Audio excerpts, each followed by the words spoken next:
2, 1. Hello, ladies and gentlemen, and welcome back to another exciting film journey here on Inside Movies Galore. I am one of your hosts, but tonight we are beginning a whole new month, I believe, where I believe it was Brandon's choice to pick for this month, and he chose Disney films that were from the 70s, correct? 70s and 80s. Live action films specifically. Live action films specifically with Disney. So I know he had a name for it, but I can't remember what it was. I only heard him say it once. But I'm sure we'll figure it out as time goes on. So the first one was one that you brought to the table. So why don't you tell us a little bit about the film and all that jazz? Okay. So we will be discussing the 1975 film by Norman Tokar called The Appledumpling Gang. Per IMDb, 3 orphan children strike gold in 1878 California. And that is such a lengthy and descriptive description, isn't it? So, what's that? Oh, so descriptive. Yeah. But we got a film which stars Bill Bixby, co-stars Susan Clark, and the two who are generally associated with the film, Don Knotts and Tim Conway. We have Slim Pickens in a supporting role, John McGiver, David Wayne, and Harry Morgan. And then the kids are played by Clay O'Brien, Brad Savage, and Stacey Manning. We got Dennis Fimple in there at one point. And got a pretty solid cast.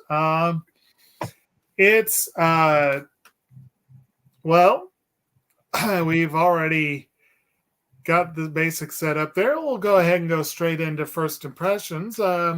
Dave, is this your first time seeing Appledumpling Gang, and what are your impressions? You know, I think I've seen like a very small snippet of this movie over time, but for the most part, this is my first time with this film. And I'm surprised because it's got a cast of characters that I would have paid attention to, because you got Don Knotts. He's a favorable character, at least in comedy. I mean, this is not his first rodeo in the Western Hemisphere of films. I believe he was in The Shakiest Gun in the West.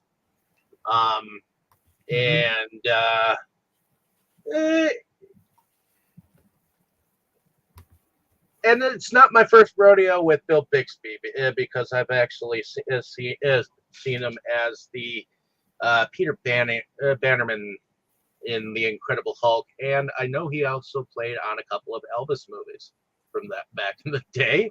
So, other than that, it's an interesting cast of characters. It's an interesting comedy film because you get to see Tom Conway from the Carol Burnett show show up in here as well as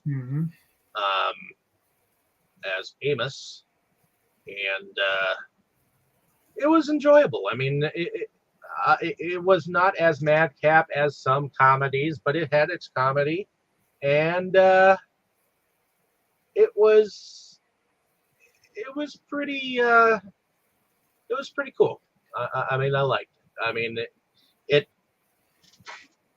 had a few tropes, to say the least. But yeah, I'm glad that you brought it forward. I think that's pretty much it for me. Okay, sounds good. How about you, Tammy? Yeah, it was my first time watching it. As far as I know, none of it looked familiar. So,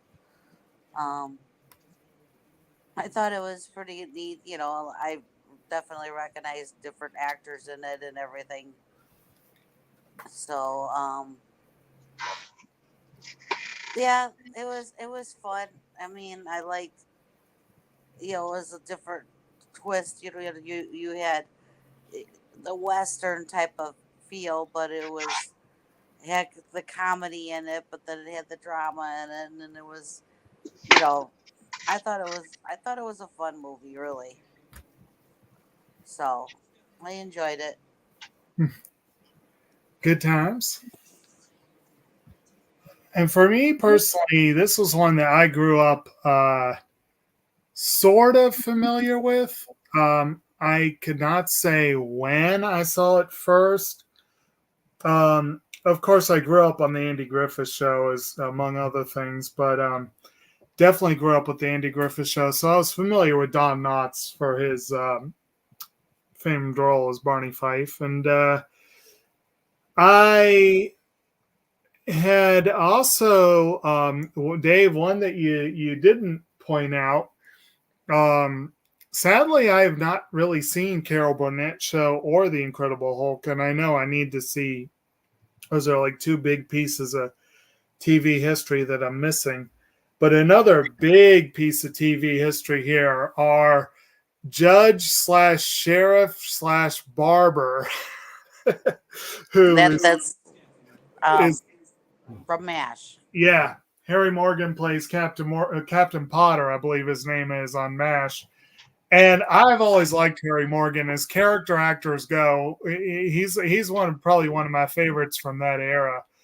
He's a fun guy, and give him a mustache and a top hat and several jobs, and he was pretty amusing in this one. Um, you got a few good ones, but again, this is one that I knew by name. If I were to mention a movie with Don Knotts, this one and The Incredible Mr. Limpet, I think, are the two that I remembered from when I was a kid. I don't remember crap about them. It's been so friggin' long since I've seen any of these movies. But Brandon picked this weirdly specific topic, and I happened to have a Don Knotts four pack, which was this one, The Appledumpling Gang Rides Again, Gus, and Hot Lead and Cold Feet. And I hadn't yet gotten into it, so now I have a very good excuse. Now that I've opened the pack, I should go ahead and rewatch. I don't know if I ever saw the other three in that pack.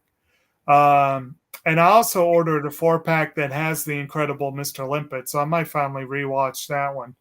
But this was a good excuse to go back and revisit a piece of my childhood. Again, I have no idea how many times I saw this. It may have been as few as a couple. It may have been I saw bits and pieces a dozen times. I don't know. It's one of those lazy Sunday afternoon kind of movies. You know what I mean? And like, who knows how many times it was on the TV or my folks were watching it, or I have no idea. So I just remember it vaguely but fondly. So it was fun to revisit it as an adult, to come back to it where it was pretty much new. For one thing, I had not realized that Don Knotts and Tim Conway, Teddy and Amos, are almost the supporting cast in this film. It's really more of a Bill Bixby as front and center. And you have a couple of the other characters, the kids themselves, and the stagecoach driver, who's played by Susan Clark, I think her name is.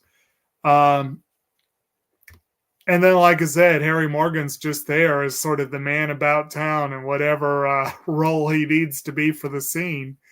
Slim Pickens doesn't show up till the very end of the film and but then he's a big part of the final act. So I didn't remember any of that really. I did remember that Don Knotts and Tim Conway were well known as a bumbling duo. And they definitely bumbled their way through this one. That is for sure.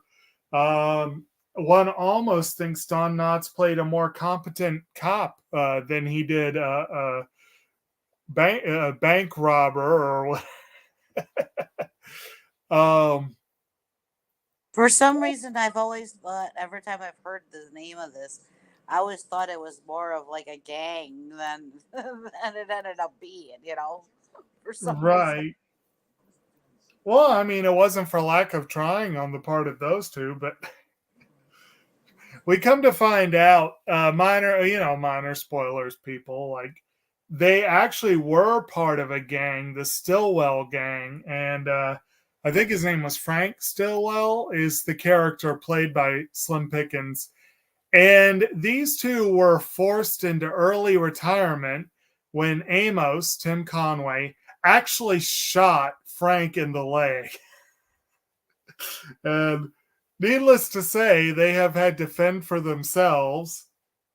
And since they have about a 3/4 of a brain between them, and Don Knotts' character has the lion's share of that portion. Needless to say, they're not a successful gang. But hearing the voice of the guy that got shot in his leg, he reminded me of the voice of Friar Tuck in Robin Hood,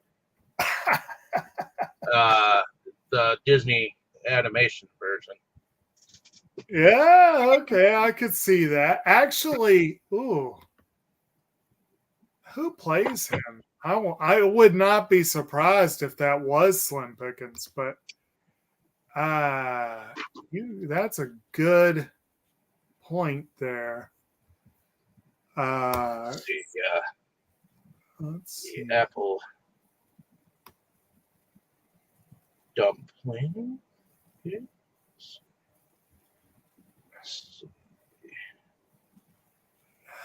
No, it doesn't look like he was in Robin Hood. Of course, some of his notable and well-known roles, he was in Blazing Saddles, I think the year before this. And one of his best-known roles was Dr. Strangelove.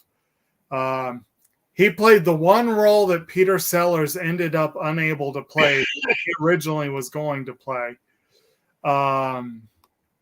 But yeah, you got me wondering now who plays Friar Tuck. But anyway, while I'm satisfying my curiosity on that, we have the movie opens pretty much with Theodore and Amos. Which one did you see? You said Friar Tuck. No, that was Andy Devine. Yeah. Okay. They do sound a little alike, I guess. So it opens with Theodore and Amos, or Don Knotts and Tim Conway, trying to hold up a guy who's going by on horseback, a very nattily dressed gentleman.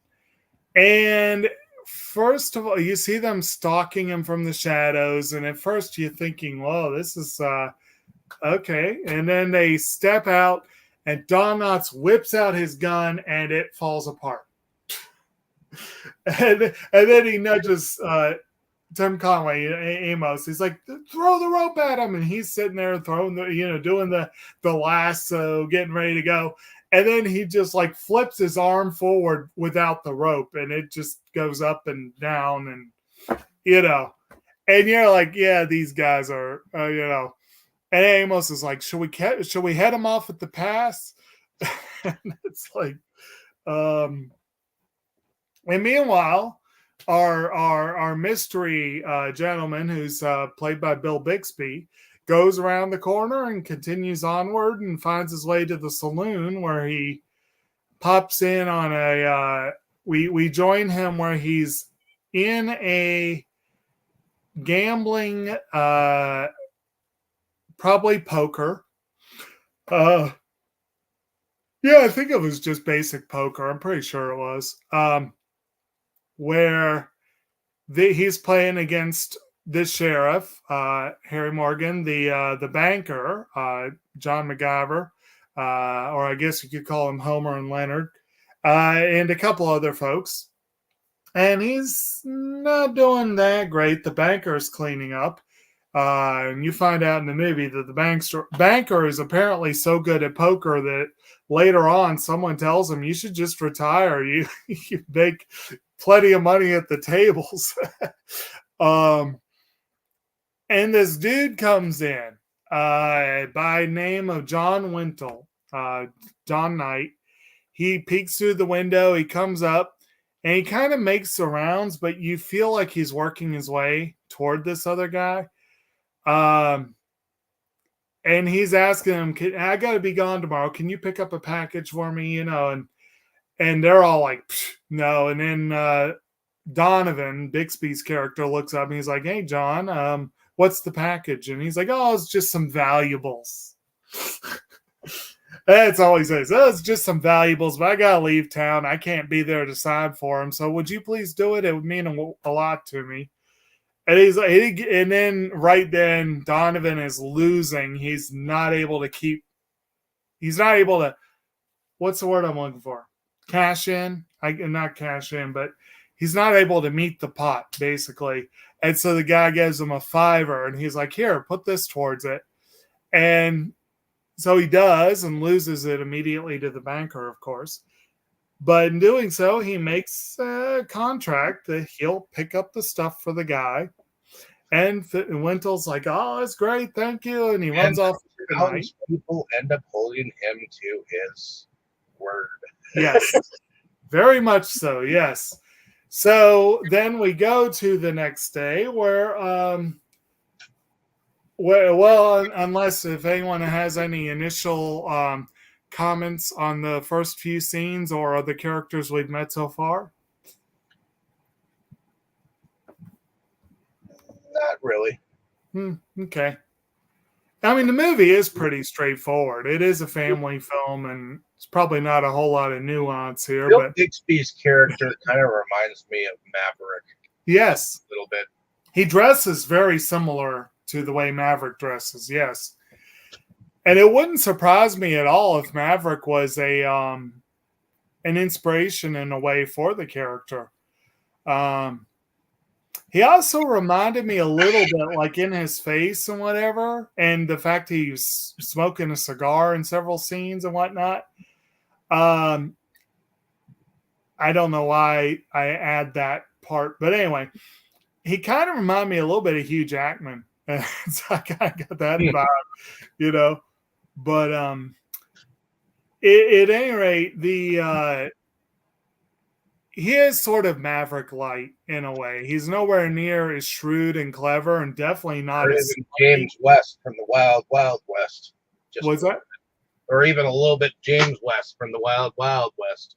It could be. I'm not as familiar with that as either. Another show I need to see. Never saw the movie either. But at any rate, so the next day we see a stagecoach approaching. And we got three. The driver is a woman who we come to find out pretty quickly is a fairly no nonsense kind of means business kind of person. Well, she's also kind of a tomboy. Very much so, yes. And she gave not as much in this scene, but as the movie went on, she reminded me a lot of Frances McDormand. You know, and there was a little bit of Marge Gunderson, a little bit of some of her other roles mixed in there. But this is also where we meet three cute little urchins. We got Bobby, the oldest one. Clovis is a little bit younger, and then there's a little girl, Celia. Who What's that? Who always needs to pee. Yes, I was getting ready to say, can we stop again? And it's like it's become clear that there have been many stops on this trip, and then and in fact, the last line in the movie I think is "I need to go." Something like that. But so we're introduced to them, and then we go back to the town, and everyone's waiting for the stage to pull up. And they pull up, and the sheriff greets Dusty, the driver. And he's like, my weekly's here. Yep, yep. And everyone else gets their stuff, and and Russell Donovan approaches her, and he's like, you got anything here for John Wintle? And she's like, yes. And he's like, so where is it? And she's like, over there. And he's like, oh, that little box over there. And she's like, no, over there. And she points again, and she's pointing at the kids. And the kids are tagged like mail packages. Yeah, but it's like they've got these little signs pinned to their chest. It's something like "pick up by John Wintle" or some such thing. And then she gets out the paperwork. Go ahead and sign for him. And he's like, what do you mean sign for them? And she's like, I'm supposed to pick up valuables. And she's something to the effect, well, they're valuable. It's like, and then of course, what's up? I thought someone said something. Anyway, you get the he starts trying to weasel out of it a little bit, he's kind of like, I can't really do it. And as you said, the whole town basically holds him accountable. Particularly the Sheriff McCoy is right there, and he's like, you pretty much you agreed to it.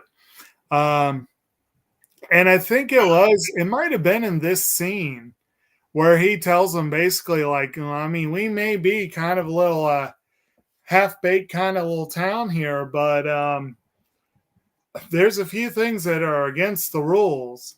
He's like, don't, I can't remember exactly what he said. It was a pretty fun little...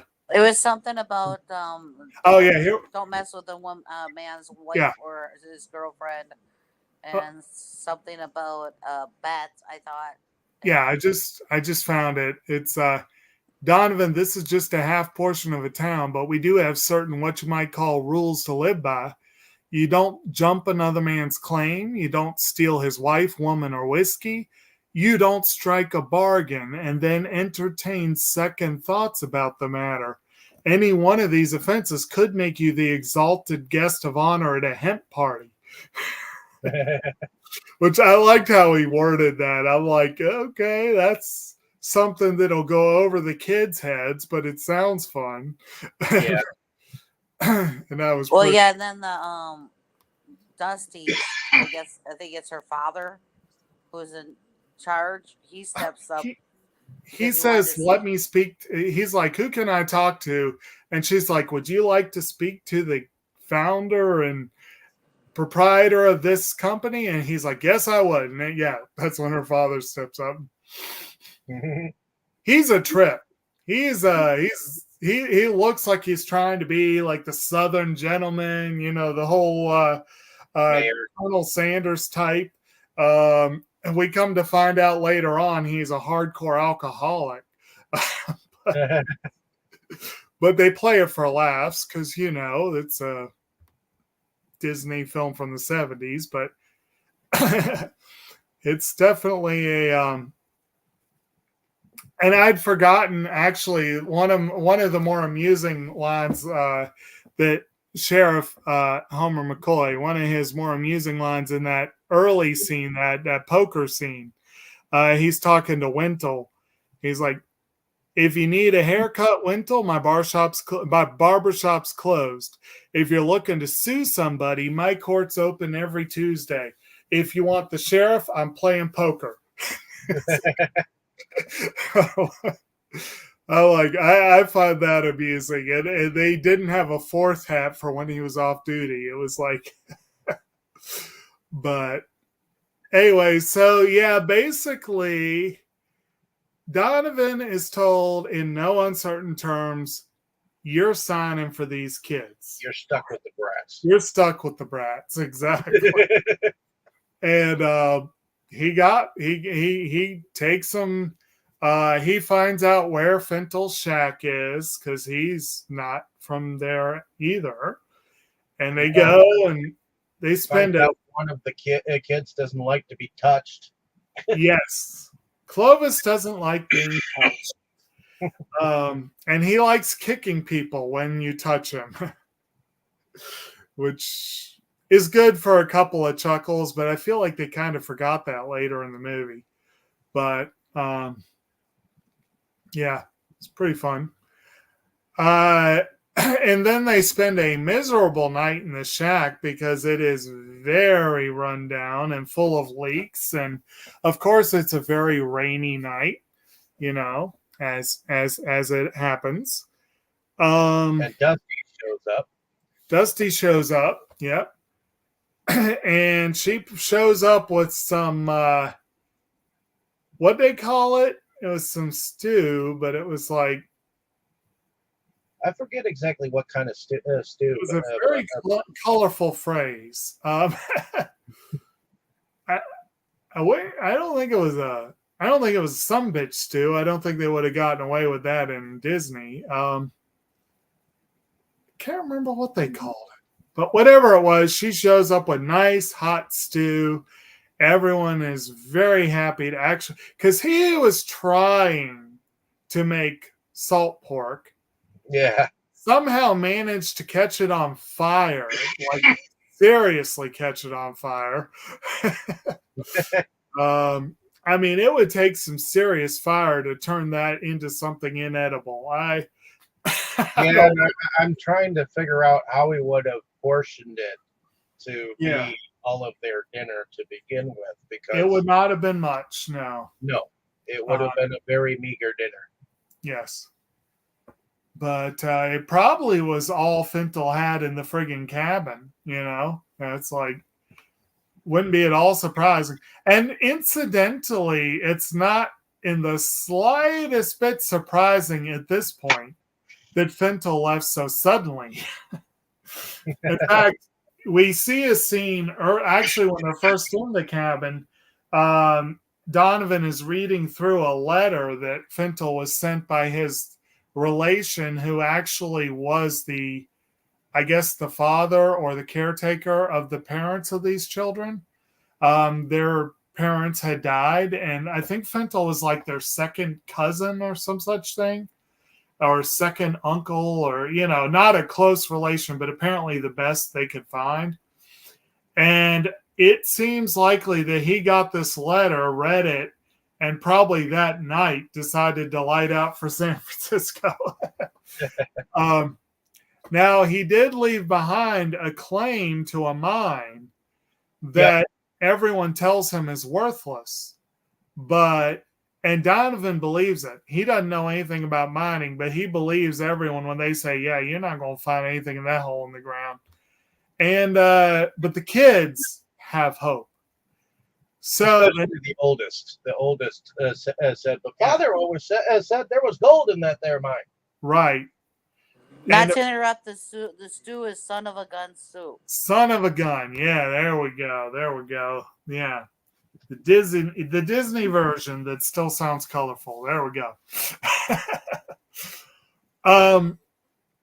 And so we get through that rainy night, and then Donovan sets about trying to find a way to pawn off the kids, basically. So the next day, I think, is when he takes them around to meet everyone in the village, basically. And there are some really, really, let's just say that there are not a lot of upstanding citizens in this town. And he seems to go. Yeah, most of them are quite colorful. Most of them are colorful, yes. But most of them would be an absolutely horrible home life for these children. And I guess to his minor credit, Donovan is able to see this. He's able to tell that, yeah, I need to keep looking. But then comes the part where I commented when it happened, well, he'd be charged for criminal neglect. And that's when the kids are like, well, let's go to the mine. And he's like, no, that's just a hole in the ground. It's worthless. And he's like, we're going anyway. And he's like, fine. And he lets them go off on their own to an essentially abandoned mine. Yeah, that's good parenting. But of course, they get into some shenanigans. But more to the point, somehow they happen during this time that they're in the mine. There happens to be an earthquake, which is pretty rough earthquake that somehow doesn't end up hurting them or anything else, But what it does do is expose a vein that they had hitherto been unexposed. But actually, I skipped ahead because first they went to another mine, accidentally released a cart, and the cart went downhill and through the town, and they basically wrecked the town. And meanwhile, broken mirror and broke what looks like one man band type thing, where they had been actually looking at the thing and futzing with it and turned it on before when they were in town. And its owner wasn't already been told to like skedaddle. Yeah. But basically, they had already been warned, and this guy said, "Oh, this thing was so delicate, I can't," So they basically turn into bulls in a china shop, as it were, with this cart, and the townspeople are closing in when Donovan comes strolling out of the one successful poker game he has in the whole movie. He's flush with cash and ends up having to spend every last cent to cover the damages, basically. And it's like, oh, isn't that lovely? I'm sure he was so thrilled. But then the kids go to their actual mine, and that was the part where he sent them off, I think. And they end up making a discovery after the earthquake, and it's it's a huge hunk of pyrite, but they call it gold because that's how they do it in movies. They find this big chunk of gold that what was the valuation? Was it 15 grand? It was 356 something or other, or was it 536? It might have been like 1,500 ounces or something. I'm remembering something 15, but yeah, I thought it was 300 and some pounds. Something 356 pounds. That's what it was. 356 pounds. That's a big chunk of gold. So much so that people have trouble carrying it, which does make it interesting that the kids were able to carry it. They got their exercise. Hopefully, they had their Wheaties first, I guess. But yeah, suddenly they were in the bank with Bixby, and the bank manager was saying, "We'll keep your nugget in tight security, or of course they will, whatnot, right? And we'll put it in the children's name." Yes. For a second there, I thought you were going to say, "We'll put it in the children's section." I'm like,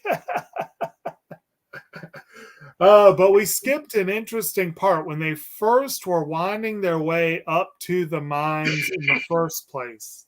We see Amos and we see Theodore and Amos in their camp, and Theodore is sitting there stoking the fire, doing something, and Amos comes in. quick, there's a posse after us. And he's talking about, like, I don't know, I think there was 5, 6, might have been like 30 of them or something.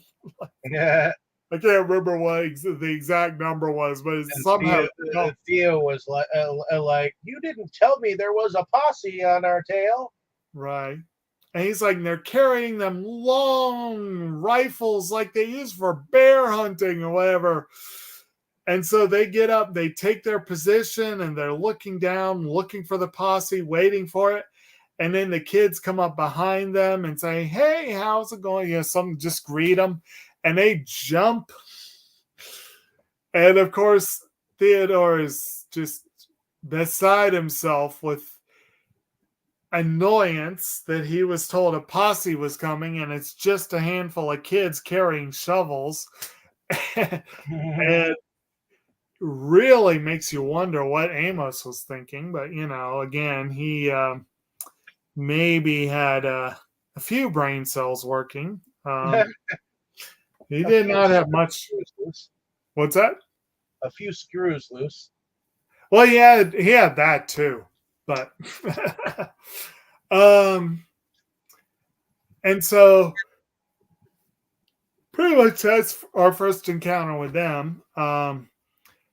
After the initial, and then from there on, they're more regularly involved, but. Essentially, of course, once they learn of the gold, they decide to rob the bank. But also all these other people that wanted nothing to do with the children or were looking at them merely as slave labor or whatever, suddenly they're interested because, well, the kids are rich now, and meanwhile, certain people like the sheriff are kind of gently trying to nudge Dusty and Donovan together, and they're starting to become friends. And here I'm going to be honest, this is one thing that I think did not age well in this film. It is kind of cool that they had a very tomboyish female lead. I thought that was a kind of something you might not have seen so much at the time, and it does. I think she's a very interesting character, but there some of the societal tropes that seem a little antiquated now. I feel like the movie's handling was a little antiquated. And one of them is where they're actually getting along really well. And he asks her, hey, why don't we go get a drink together? Like he would a friend. And then he like, oh my God, what did I just do? Like he forgot she was a woman and just thought of her as a friend. And I'm like, oh, what the hell? Now that wouldn't be a problem at all. But I guess back in the day it would have been. Nope, a lady did not find herself in the bar with the men. Right. In right. Fact, it was exactly. kind of taboo. Yeah, exactly. Which again, it makes sense. I just feel like maybe the way eventually there is, they're going to end up together. She's going to end up becoming more traditionally feminine by the end of the movie. I just feel like there's an undercurrent of that throughout the movie that is a little dated. I think. I find it kind of funny when she first came in on that stormy night. Yeah, she was all like against the idea of being stuck with the kids. Yeah, and all that jazz, and now all of a sudden she's suddenly okay with it. She did make a turnaround a little faster. Like you see him struggle throughout the movie, and her turnaround was a little faster. But neither of them, of course, wants it at the beginning. In fact, he is blatant about trying to get rid of them, which I'm sure the kids must have loved that. But then again, at least this guy showed up to pick them up, not the guy that they were supposed to go meet. So I And guess it's it's kind something. of funny how the kids love apple dumpling, Yeah. and apple dumpling was only in a very small section of the movie where Yeah. they just gotten the nugget, and he told the kids that they could have all the apple dumpling that they wanted in the world. Well, that first night they were asking, "Can't you make apple dumplings?" And he's like, "No." He's like, "Even if I could make them, I wouldn't make them for you." you know. But like, what was the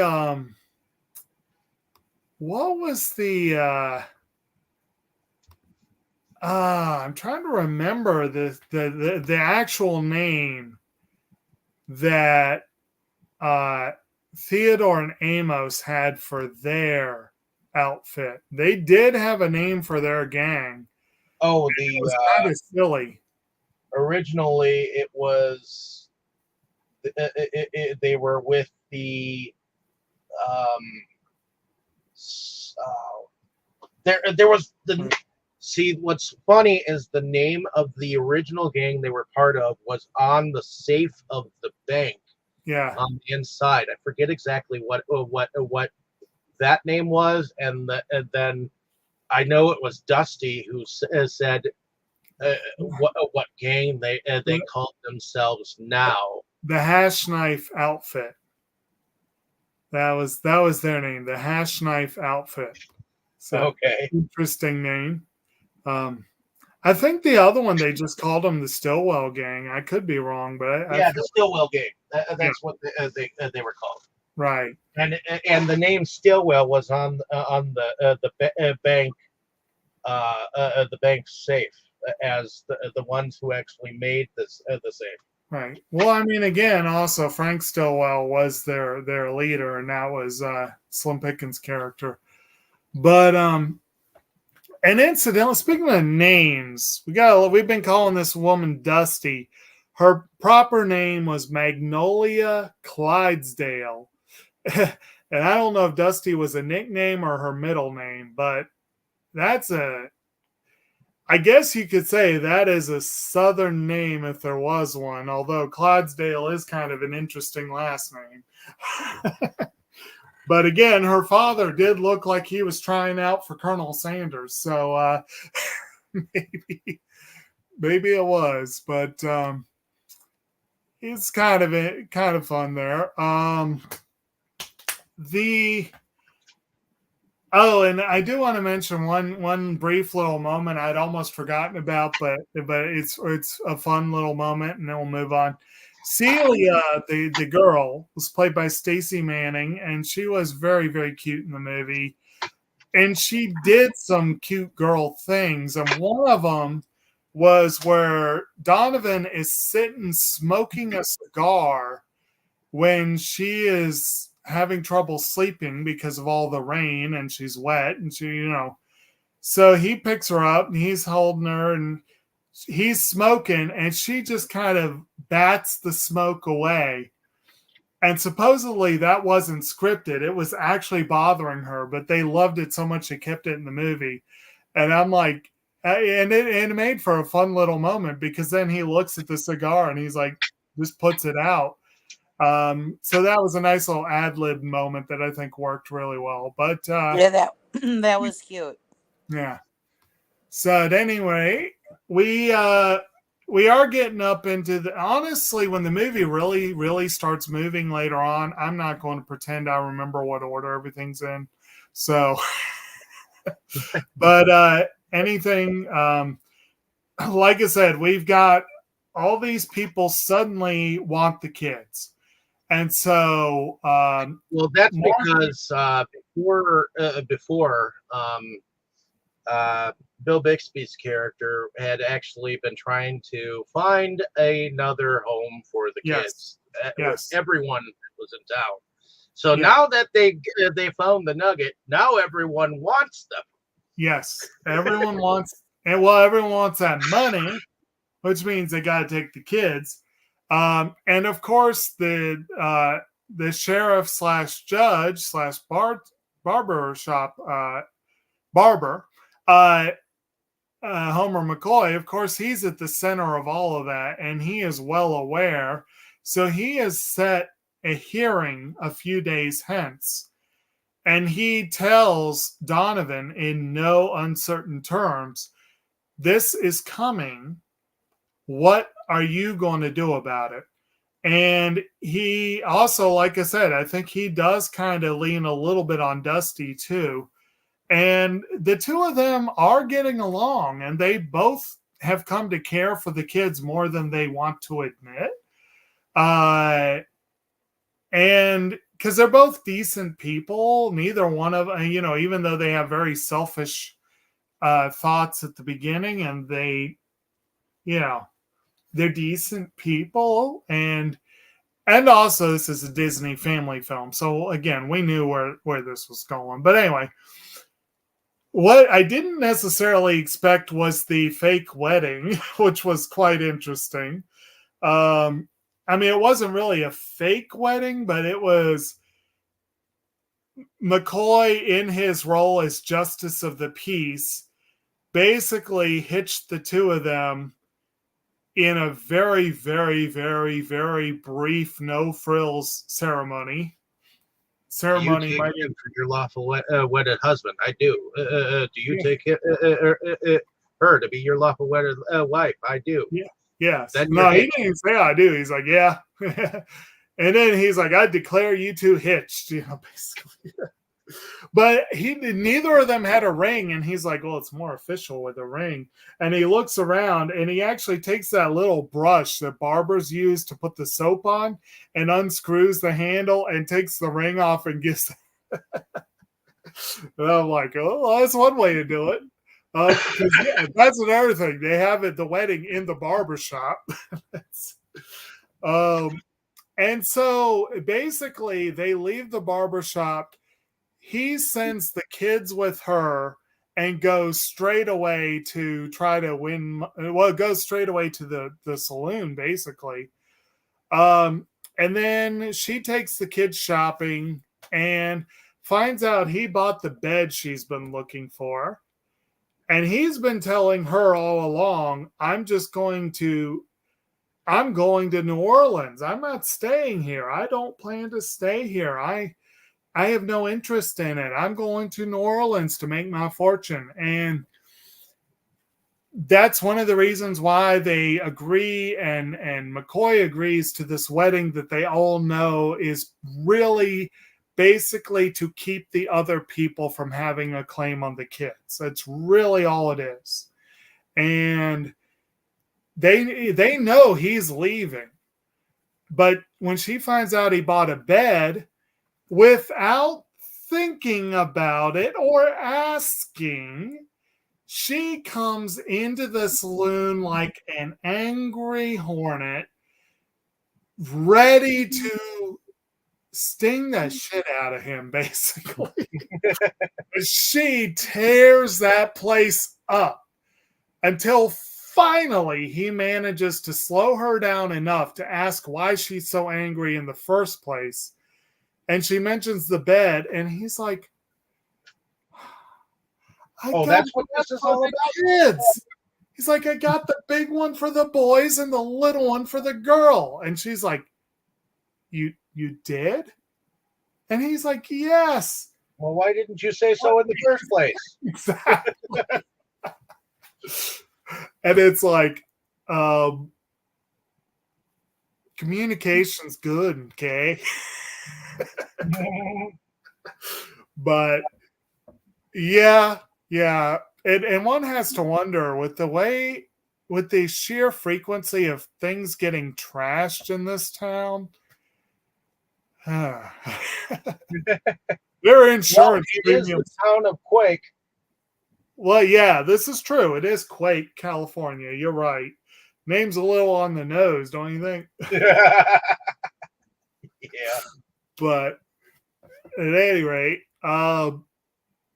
so once all that's settled down, essentially, then they go ahead and do the hearing where we kind of enter about midway through, where it's obvious a lot of people have gotten to say their piece because everyone's talking at once and they're all angry.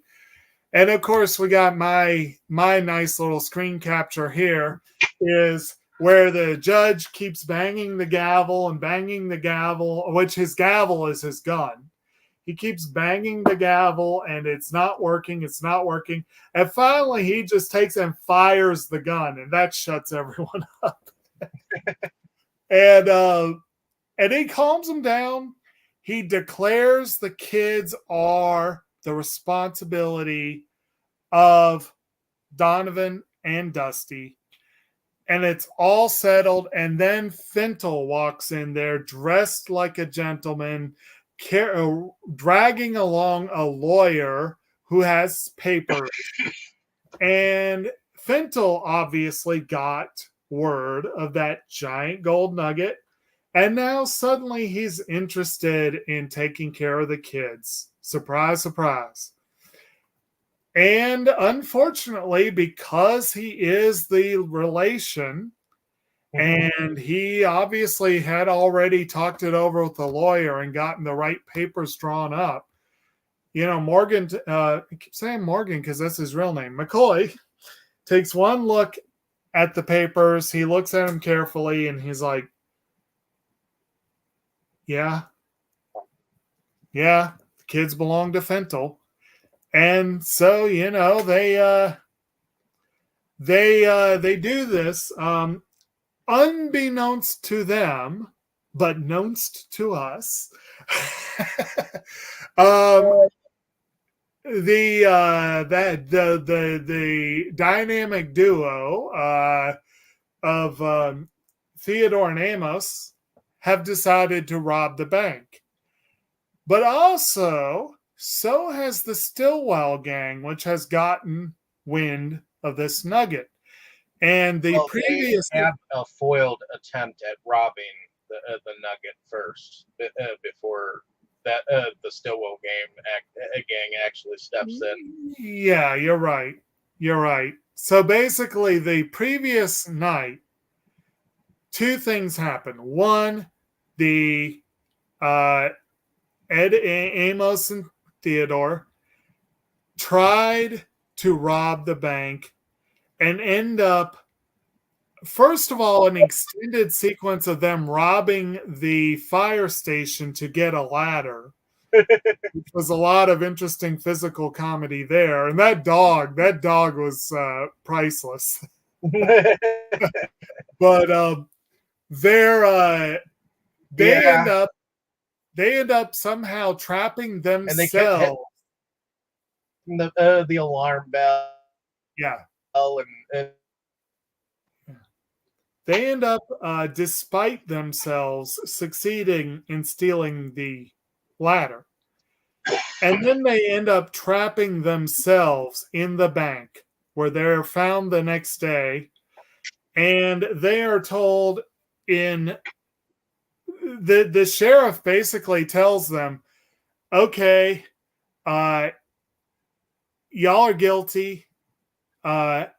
Or he says, this is the charge. How do you plead? They're like, not guilty. And he's like, guilty. And then he's like, we're going to hang you guys up at 1. Bring your own rope. And Amos actually asks, hey, should we take this rope? And of course, Theodore smacks him for that or pushes him out the door. They go back to their campsite, basically, and the sheriff's like, nah, if they show up, they deserve to be hanged. But basically, they get the message they're not welcome in town. So they're back out at the campsite for the time being. And later, the kids show up and recruit them to steal the gold nugget because they don't want to go with Fintel. So they figure if they can get their gold back, then they can do what they want, which is to go with Donovan and Dusty. Meanwhile, I think it was the previous evening that Stillwell had infiltrated the town under the guise of a priest or a reverend. And he met a fellow at the bar who happened to be Dusty's father. it was not hard to get information out of that man. And he gets all the information he needs to plan the robbery. And then the next day, we have the two, Amos and Theodore, go back to attempt to steal the gold, but this time for the kids. And they end up finding themselves in the middle of the Stillwell gang doing an actual robbery. And needless to say, we had already heard Frank comment that if he sees that no-count Amos again, he's going to kill him. So needless to say, it's a strained reunion. And the gang basically ends up using them as, for lack of a better term, meat shields while they run away with, or try to run away with, the gold. But the gold's so heavy they can't make their escape. And the townspeople have all trapped them in the bank. And meanwhile, the two dinguses showed up with old dynamite, sweaty dynamite, which is going to be very, very, very, very, very, very unstable. And long story short, they find themselves literally trapped in the bank, not only because all the gunfire and the Stillwell gang telling them they need to stay put. Amos somehow manages to have the gold case dropped on his foot, and he can't move. And so there's that going on. Meanwhile, the Stillwell gang captures the girl and takes her as a hostage. When he got his foot stuck, that was just so funny. Every time he tried to move this way or that way. Yeah. And then they keep trying to hold on to the dynamite, not to let it drop or anything. Right. Yeah. There's several close calls, shall we say. And then, so we have the fire truck. The gang had actually stolen, Amos and Theodore and the kids had actually stolen the fire truck this time in order to make their escape. And the Stillwell gang sees it there and takes it, along with the little girl. They make their escape. And meanwhile, Dusty and Donovan go tearing after them to save her. And everyone else has these two pinned in the bank. But when they realize the Stillwell gang is gone and no one's firing anything, eventually things quiet down. One of the townspeople goes in, sees them, and assumes they're part of the gang. And he's like, there's still two in there. And the shooting starts again. And then the kids, the two boys, I think, let them know that, or let the sheriff know what's going on. And so everything gets called off. Cannot remember what led to them actually. I don't remember exactly. I do know that we see the chase going on. And then we got this whole thing of them chasing the Stillwell and the one guy who's still with him. And at one point, they managed to get Celia off onto the horse with Dusty. And Donovan confronts Stillwell directly.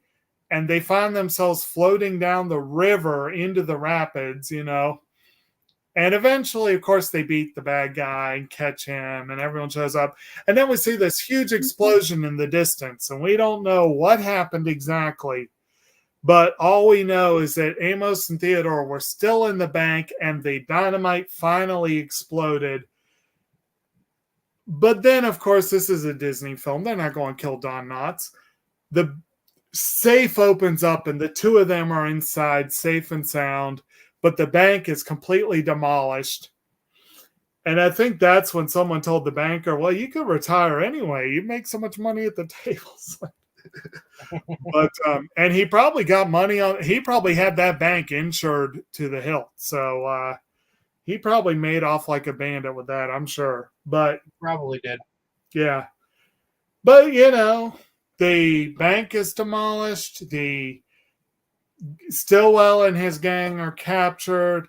Um, we find, of course, Dusty and Donovan finally have their kiss, and he's like, "Wow, are you usually this good?" And she's like, "I've been saving up." It's like, and then of course, we see her finally dressing more ladylike, and they get on a stage with the kids ready to go to their they've bought a place or whatever, and they meet Amos and Theodore, and they're like, "We're really sorry for what we did, can we come with you?" And they're like, "Sure, yes, you can come with us." And happy ending and all that. And we've got the movie has a fun little theme song that we heard part of earlier, and we hear part of it over the end credits. And that's really about the end, plot wise. Is there anything I skipped over with the plot that y'all want to make sure we hit? Scenes, characters, what have you?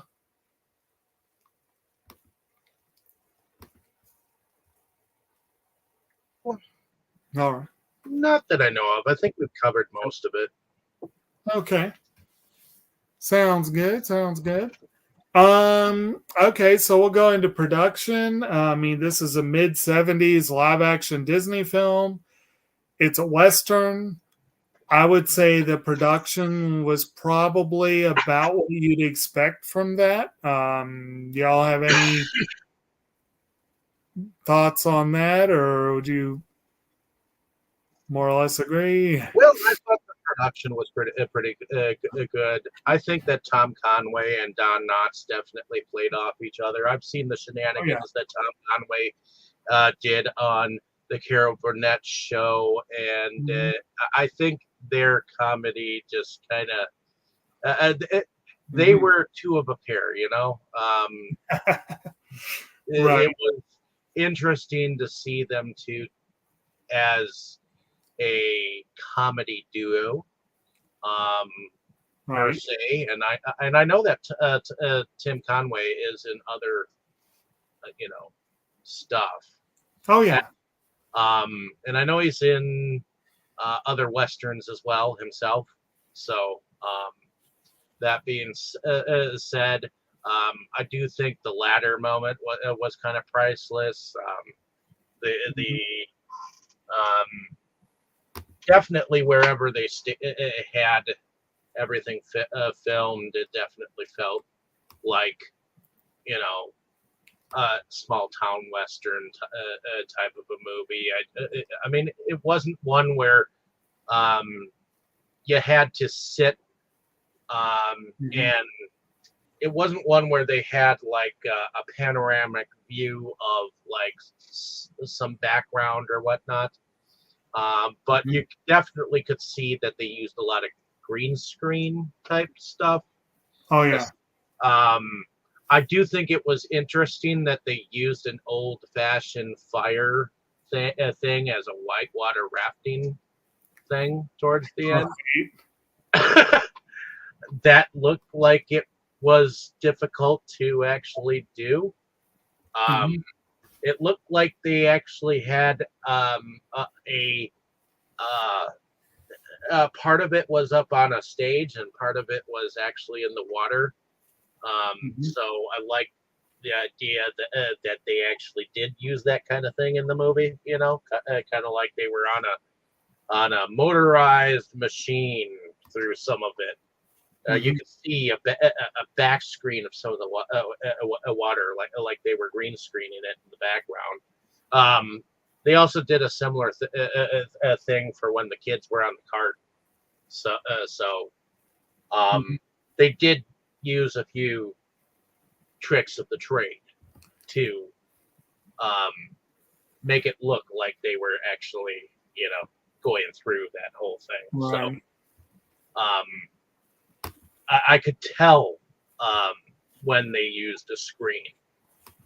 I'm not sure how they did it where they actually had the people at the actual locations and on stage, and flipped it back and forward like that. But it was definitely entertaining.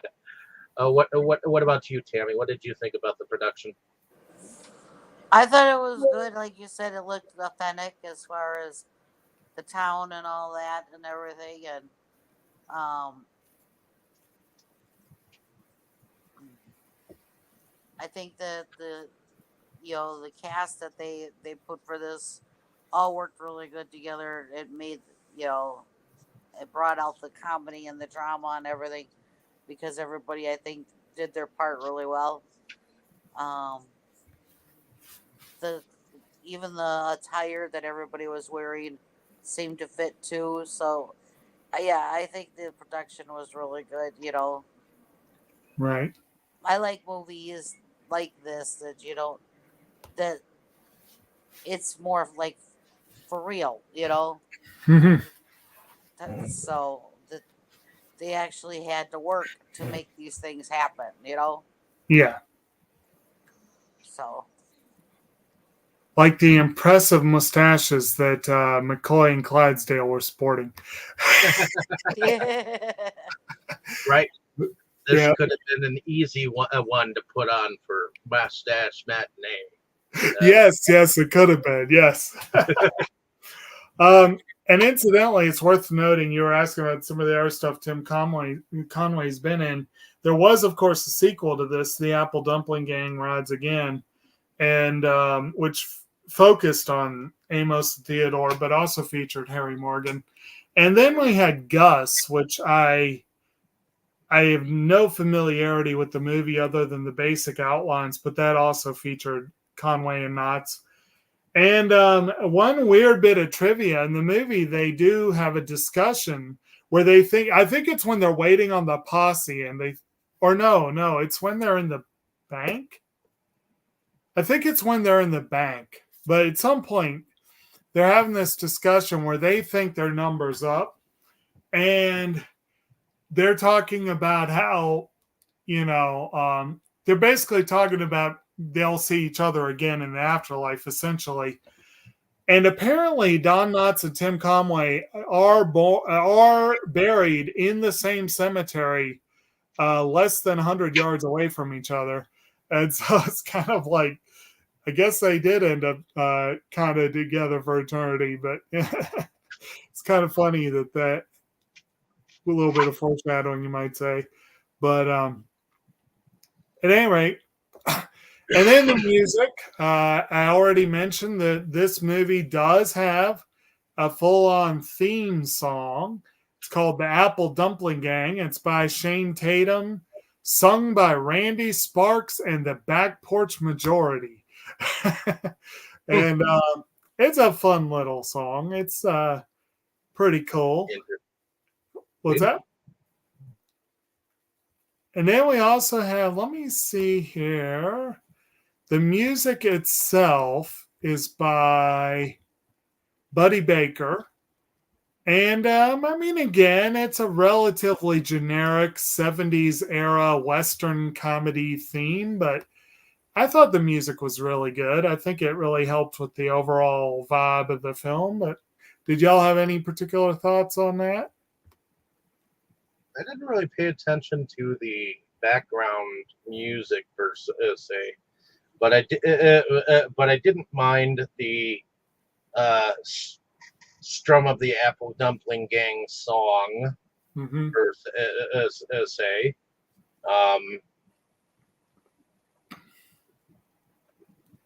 Buddy Baker, well, he actually did he was the composer for The Fox and the Hound and The Haunted Mansion from 2003, and I guess Inside Out from 2015. So, he did Inside Out's theme? Huh. I guess so. So he has a long history associated with Disney, it seems. Yep, it looks like he did. He was the composing music behind the Appledumpling Gang Rides Again, Hot Lead Cold Feet, The Kids Who Knew Too Much, The Devil and Max Devlin. apparently the 1972 film Napoleon and Samantha got him his only Oscar nomination. Huh. It's kind of sad. I think he Oh, he did was the the Many Adventures of Winnie the Pooh. Yeah, I was just Yeah. looking at that Yeah. because I remember when,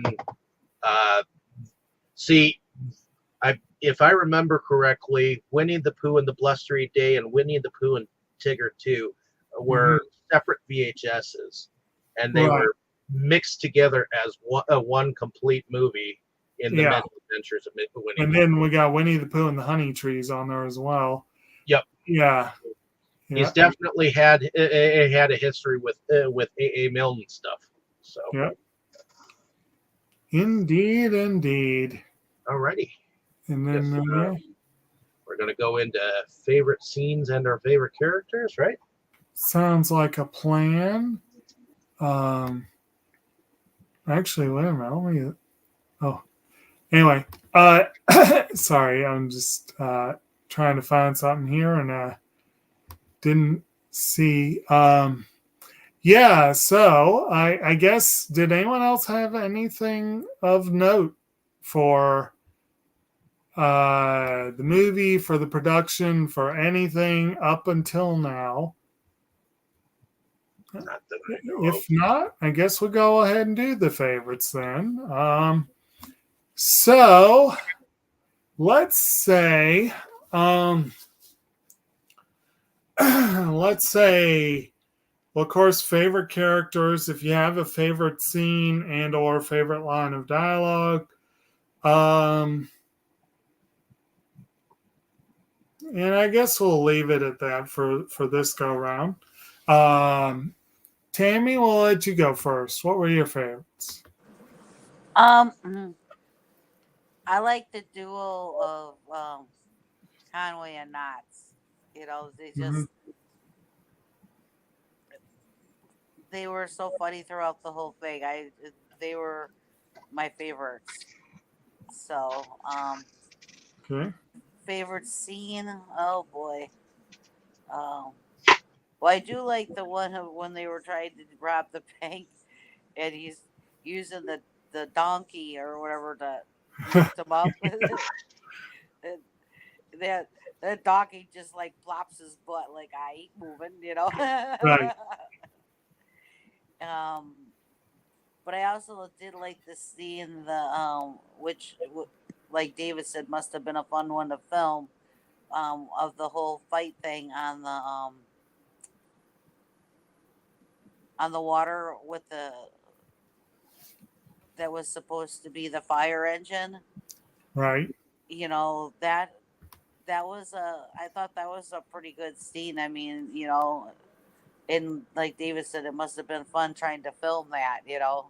Mm-hmm. So I would like to give like a little credit to that, because, you know, it does seem like it took a lot to do that, and it was, you know, the whole fighting and everything, and then, you know, being on the rapids. So Mm-hmm. Sounds good. What about you, Dave? Alrighty. Well, I guess my favorite character is actually Dusty. Even though I like Don Knotts and Tim Conway, I did appreciate their comedy. But one of my favorite scenes with them two is when his butt's on fire, and he asks, or Amos asks for a match, and he just dips down and lights a cigarette from his butt.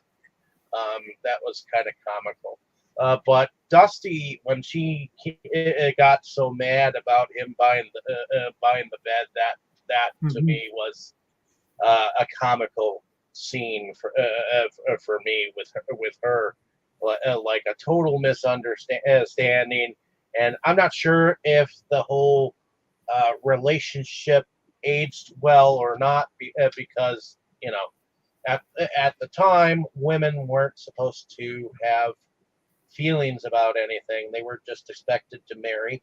and bear children. That was Mhm. the concept. Right. Cook, clean, the whole 9 yards. They didn't really have any rights at the time. I'm sorry to Mhm. say that, but yes, that is the way of the world, or was the way of the world at one point in In time. certain very narrowly defined situations, like I just found an amusing bit of dialogue I'd forgotten about where they were talking about the various people that they could give the kids to.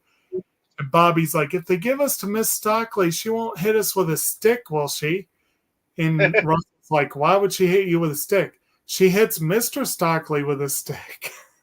It's like, yeah. Anyway, sorry.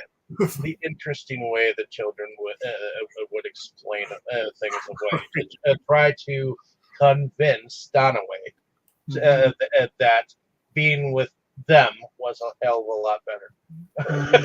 Mm-hmm. But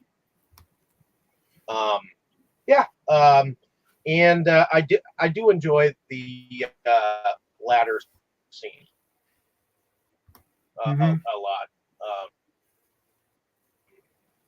So I'm glad that I did get to see the scene from Knots, and I know he normally the nervous Nilly, and he kind of had the shoe on the other foot. He wasn't really the nervous Nilly guy. It was Tim Conway who played that particular role. In comedy, even though his gun when he came out with his gun was came out half cocked. Yeah. I feel like that's a trope that happened in the shakiest gun in the West a lot. But in any case, I think that's where I tend to be. Favorite line has to be from the sheriff. Yeah. The whole that first line that he says to Donovan and about the whole town and being that you can't have second thoughts about brokering a bargain with anyone. Right. Right. So I thought that line was pretty cool. And whenever when the sheriff said, "Are you talking to me as a barber, or are you talking to me as a justice of the peace?" And then he shoots the barber out. Yeah. The customer. Yeah, the customer. Yeah. He's like, yeah, I only got half a shave. Half a shave's or full shave's 4 bits. Get lost before I find you for loitering. Yeah, that was pretty funny. But what about you? Well, I'm going to have to say Sheriff McCoy is probably my favorite character. He was pretty hilarious. I did like Theodore and Amos, their interplay. Like they had this great, Theodore was talking about how it would be such a piece of cake. It's like to steal the gold. He's like, it's a piece of cake. And Amos was like, you mean it ain't gold? Just kind of, they had some really good exchanges there. But the one part I meant to say before about where the sheriff was trying them, quote unquote. They're having that little bit of a sort of a judicial session, and the sheriff was something like, how do you plead? And Theodore said, not guilty. And then he's like, guilty, and then at the end of it, he's like, I sentence you both to death by hanging, and I'll fine you $10 extra for perjury. But I gotta say the dog too. I love the dog. It's a very small role. It's a cameo, but it was amusing. But the best scene, I kind of mentioned a couple of my favorite lines. Like a lot of the stuff the sheriff says is hilarious, and where he just uses the gun to quiet the court, that kind of amused me. But I think one other scene, I kind of mentioned the scene earlier, but we'll talk a little more on it, is where the Colonel, what's his face, the Dusty's father, what was his proper name here? Colonel T.R. Clydesdale is talking to Stillwell in the bar, but he doesn't know, again, Stillwell's disguised himself as a minister. And they're having this, this discussion and all this stuff. And at the end of it, Clydesdale's like, says something to the effect of, "Oh, you're a good guy," or whatever. And he's like, "Can I buy you a drink?" And Stillwell's like, "No, thank you. I don't imbibe, but I will never say no to a donation." And he takes the money right out of Clydesdale's hand and pockets it and walks away. And Clydesdale gets this hangdog, heartbroken look on his face. And then he turns to the guy next to him, and he's like, "I seem to have come up short." And the guy obviously knows this is a regular thing, so he hands him some money, and then he turns right around, "Set me and my friend up here." I mean, it was it's kind of sad, and it's I know it's not necessarily PC to make fun of alcoholism, but just the way that scene played out just amused me so much. And Stillwell's whole shtick as a minister just amused me as well. Slim Pickens is always fun, and I thought this was a fun role for him. So I'll probably say that. And then the whole scene in the firehouse where they're trying so hard to get that ladder out, and the dog's just looking at them, following their every move, but not waking the guy up. That was a fun scene too. Yeah, I guess that's about all I got. Unless you guys have any final thoughts to throw out, I'll hand it on back to Dave, I guess. Yep. Well, I don't think so. But in any case, let's say, well, thank you for listening, ladies and gentlemen. It's been a pleasure. Hopefully you enjoyed our discussion on the Appledumpling Gang. Like, share, and subscribe. Let us know down in the comments what you thought of our discussion and what you thought of the film. Definitely looking forward to what your thoughts were, whether you have seen it or not, and whether you agree with us or not, is up to you. But why don't we go around and tell the ladies and gentlemen a little bit about ourselves and what we do. So, Tammy, why don't you tell us a little bit about yourself and what you do? Well, I go on this channel and another one with David and talk about the movies with everybody and get their opinions and check out interesting films. And now that it's summer, I enjoy going to the car shows with my car.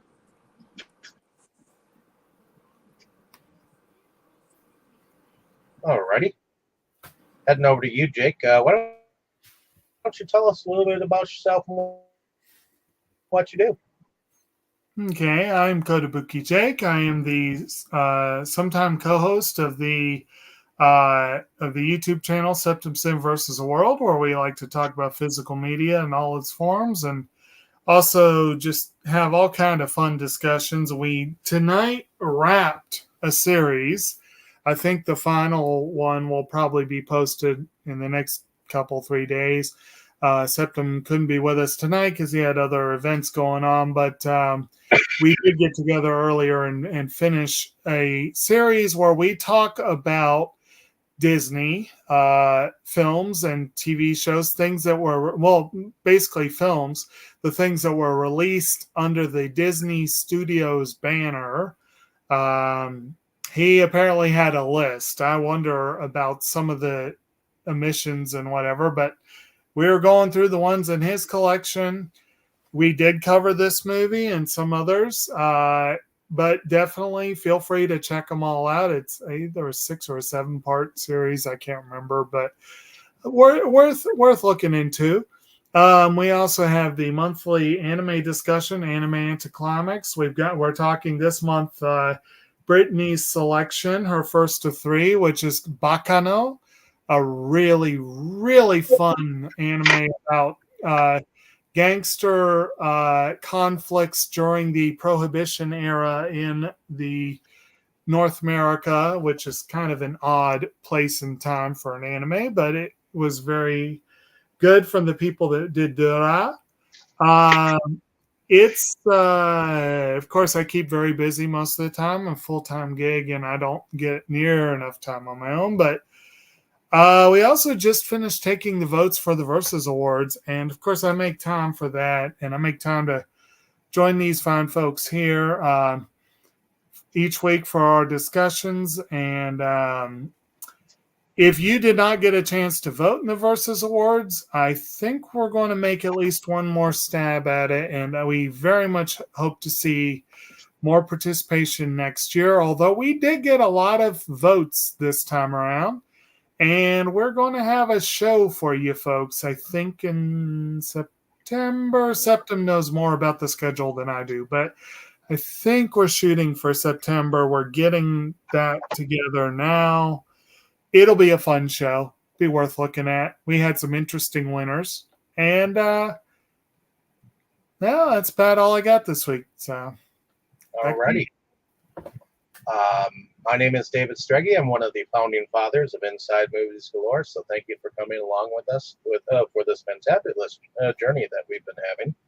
It's been interesting. Last month we went to war with several films. So definitely check out some of those discussions. And I believe, I'm not sure which one we're doing, but I think we're either doing Midnight Movie Madness. I think it's called Midnight Madness. Is it called? I believe so. Next week, if not, it's the Flight of the Navigator. Either one. I'm not entirely sure which one went first, but we're doing one of those. Right. So, I'm sure Brandon will let us know during the week which one we're actually doing. And then at the end of the month, I believe we are doing something Wicked This Way Comes, which was put forth by Tammy. So exciting stuff coming up. But I do moonlight on a different channel called Delusions of Grandeur, where I do some movie reviews from time to time, and I also do another podcast on Sundays. And I do believe we're still trying to figure out which one we're going to be doing this next Sunday. So until I know, I guess it's kind of a surprise. But